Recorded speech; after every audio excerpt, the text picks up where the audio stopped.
parti. Allez. C'était il y a tout juste 10 ans. Noah voit le jour dans une salle de naissance toute neuve de l'hôpital mère-enfant. Tout va bien. Normalement, je devais accoucher à terme le 1er février. Donc c'est venu plus tôt que prévu. Noah fête aujourd'hui son anniversaire.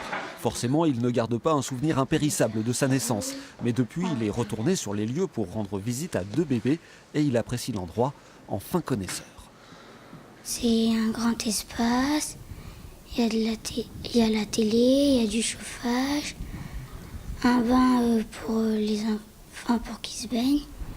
Après 10 ans, l'hôpital mère-enfant comptabilise 26 000 naissances. Au départ, il paraissait surdimensionné, mais rapidement, il s'est avéré presque trop petit, après un engouement des jeunes mamans qui ne s'est jamais démenti.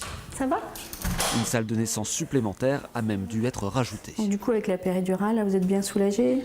En 2007, Marie-Françoise Jaillat était déjà en première ligne et elle a pu apprécier la différence avec l'ancienne maternité. Le confort des patientes, c'est sûr qu'il était bien moins bon.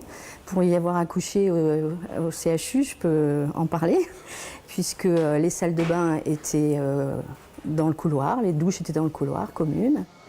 Le déménagement s'est accompagné de nouvelles pratiques. Anaïs et Tyrone occupent une chambre kangourou. Tyrone est né prématurément dans une autre maternité. Son hospitalisation l'a séparé de sa mère. Aujourd'hui, ils préparent tous les deux sereinement leur retour à la maison. La première nuit, je l'ai passée donc toute seule aux émailleurs et le bébé était ici. Ça fait quoi ça? C'est difficile, 3 heures après l'accouchement, on vous enlève votre bébé en fait. Une évolution rendue possible grâce au nouveau bâtiment.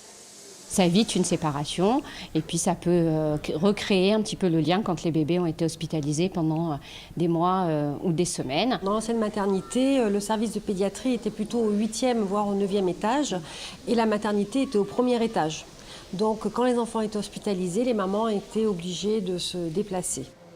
Aujourd'hui, l'hôpital mère-enfant est en vitesse de croisière et ses murs sont prêts à accueillir encore beaucoup d'émotions.